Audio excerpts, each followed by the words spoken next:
Well, even though we have a Spanish and Italian majority, I will speak in English for the benefit of the ones who are here.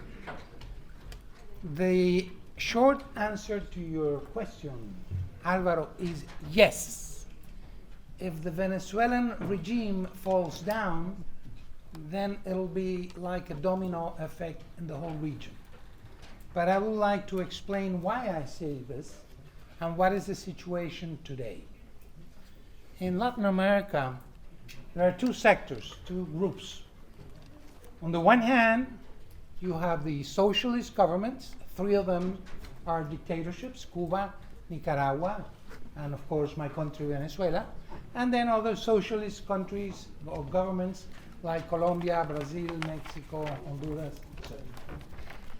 On the other hand, you have the democratic, pro-Western civilization countries, I would say led ideologically today by Argentina, Javier Milei. By the way, I would recommend all of you, please, to listen to Milei's speech last week in Davos. It is available in English. I would really recommend you to listen to that. But of course, there's also Paraguay. We had this morning the president of the Congress of Paraguay.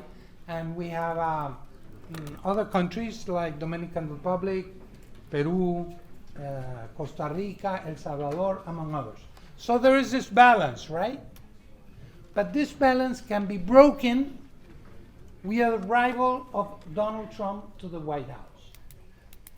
Maybe some of you, Alvaro, I'm sure you did, you noticed what happened last Sunday in Colombia. When the socialist president of Colombia said no to the United States regarding taking two planes from the United States filled with illegal Colombian migrants, in a few hours, the Donald Trump administration forced Gustavo Petro, the Colombian president, to back up. And he had to receive these migrants. Why? Because the United States has the power to promote their values and their ideas and their projects. So the presence of Donald Trump in the White House can change this balance in Latin America, the balance of these two groups that I mentioned. Why does the Venezuelan regime, the fall of the Venezuelan regime, is so important? Because more than a government or more than a regime is a criminal organization. The guy who is in the acting as a president, although he's not, because he lost the last elections of July with 37 points difference. 37 points. This guy is at the same time the head of the cartel of the Suns. This cartel pushes 20% of the cocaine that is consumed in the Western Hemisphere, including the cocaine that is consumed here in Europe, is pushed by the Venezuelan cartel of the Sun, whose head is Nicolás Maduro. So it's more a criminal organization.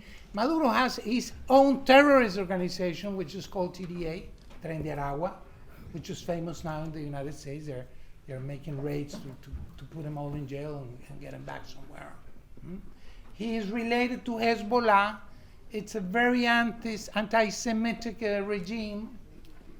So this not government but criminal organization, there's a lot of information about the relations they have with the other members of the Sao Paulo Forum, of Nicaragua, Cuba, Brazil, Colombia. For example, Gustavo Petro, which I just mentioned, he works with Nicolás Maduro, and he's a puppet of the drug cartels. So if the Venezuelan regime falls, that will have an effect, a great effect, in the rest of the continent. As a matter of fact, I believe that if Maduro falls, we conservatives will be able to win the war, this battle that I mentioned, and we will have a continent free of socialism and free of wokeism. Why is it important that I say this to you here? We're so far from Latin America. let me finish with this. I've been following, fighting, and denouncing the Sao Paulo Forum for 30 years of my life.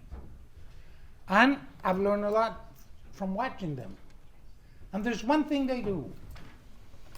Even though they're a minority, they work together, they act like a laser, and they all not only work articulated, as we're being articulated in this meeting, this important meeting, but they work together in every single project they have. That's how, being a minority, they obtain so many victories. So my proposal, what is? That taking advantage that Trump is now the president of the United States, I think the European patriots, the European sovereignists, the European conservatives should work all together to make sure that Nicolás Maduro is pointed out as a head of a drug cartel, which at the same time is terrorism, because Donald Trump has designated the drug cartels as terrorist organizations. If the United States and Europe, if we work that way together and we achieve a change of government in my country, Venezuela, that will have an effect on the whole continent, and we will be able to make Latin America great. Something that I'm sure it'll also help to make Europe great again. Thank you very much.